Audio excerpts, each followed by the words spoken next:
Hey guys, Wise Gamer here, bringing you the crawl update information. This is version 0.6.0.0, the greater Spikewurm update.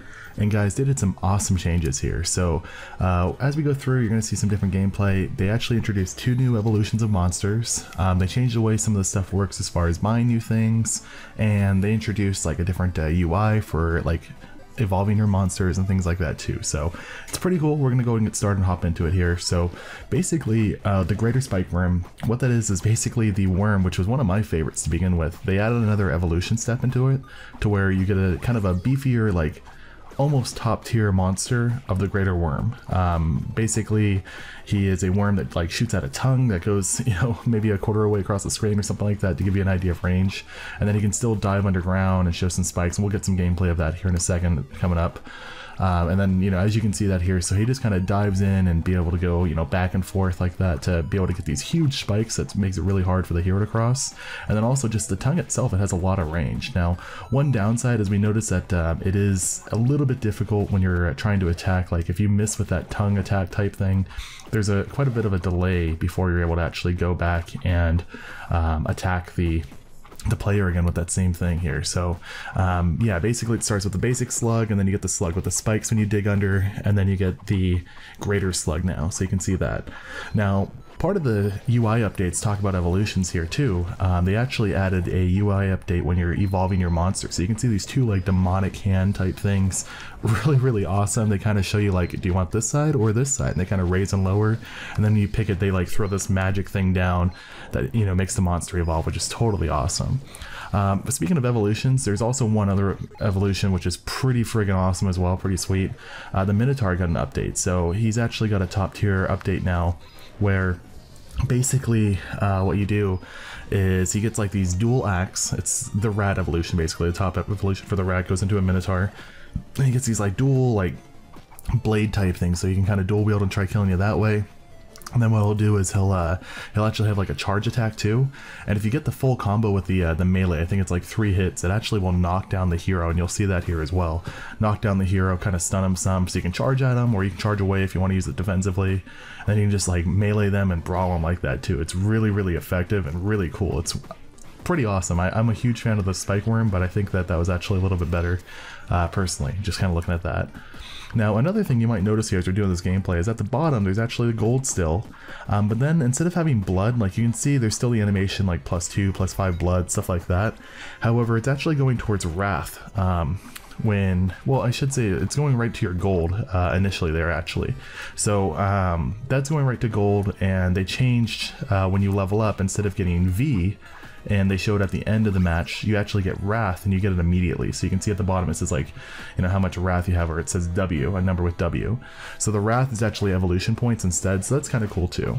But those evolution points are used just like V was before, not V, I'm sorry, Virtue I believe it was called before. So yeah, I mean it's definitely the same type of thing, it's just, you know, moving along from that portion there. Now, another thing that was updated too is when you actually go into a shop, they got rid of the whole blood conversion. So blood was basically gold, it was a 1-to-1 conversion ratio.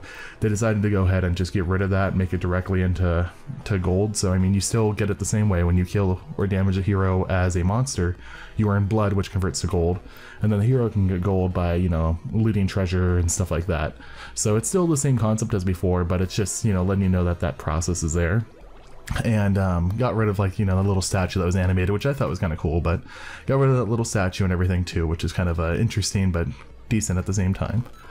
Let's see, so outside of that, you can see the animations at the end of the level as well, where, you know, as a character levels up, the little pillar goes up with all the skulls and everything. And then one final thing they did is at the end of a boss battle, every time that you kill the boss with your profile, you actually get a title. So it starts with like boss killer, and then it's like, gosh, I don't even remember all the different ones now, but you can see that, you know, I've got a couple titles on my own character here on my own profile, and it's kind of a cool way to add to that replayability. So outside of unlocking things, there's just titles to unlock. I personally have like 15-16 hours into the game now with me and my friends that have been playing, and my buddy and I were shocked actually the last couple times we played. We actually didn't get anything new unlocked, so we found out that we've hit the limit as far as unlocks go. However, we did still get, you know, the titles as we beat the boss, which is really cool. So it's kind of giving me something else to play for while I wait for another patch. So yeah, guys, I mean, it was a long time coming. I know the UI took a lot of updating time for them. You can see in the dev blog, if you guys check that out, they were talking about that UI update a while back. And basically they're finally back to it and pushing out updates, and I'm hoping to see a lot more come. There's definitely a lot of work to be done, but it's really cool for sure. One thing I did forget, in the shop too, they changed the way the mechanics work a little bit, so the UI at the bottom will actually show the hero's full information as far as their vitality, strength, and their agility. It'll show it in stat points. It'll also show like what weapon they currently have equipped, any special effects they have equipped, like their dodge attack instead of being dodge could be like the Raging Bull or something like that. And it'll also show any like tombs that you've purchased, or you know, if you have the thing that lets you heal on pentagrams, that type of stuff will be down there as well. And then the other cool thing is your weapon actually has a trade-in value. So they added a stat called value, and the more expensive your weapon was initially, and just kind of depending on how rare it was, it actually has higher value, and it will discount other weapons for you. So a weapon might normally be like 45 gold, but because your value is like, let's say 35, then you only pay 11 gold. You only pay the net difference there to get the new weapon. So you kind of trade in your old weapon to get into a new one, and allows it to be a little bit more affordable. So yeah, other than that though, guys, still the same two bosses as before. There's a kind of water monster and then the three-headed dragon. So that's kind of cool too. Everything else is pretty similar right now, but I mean, the updates they did do, it's crazy how much like a UI can impact a game. And the first time I saw it, I was just like, wow, this is amazing. And still as I play it, it's just amazing to me that you can see all that different changes there. So guys, hope you enjoyed, kind of quick update video here going over everything. Hope you all got some good information out of it, and I hope to do these in the future too. Crawl's a really fun game that I do play a lot. I'm not endorsed by the developer in any way other than just I got a key for free to do a review. And I found that I really did love the game. Like I said, I got 15-16 hours into it now, and it's a whole lot of fun. So hope you guys enjoyed as well. Check out the game down below. I have the link in the description. And also check out my review as well. You'll see that here at the end. Thank you guys. Have a good day.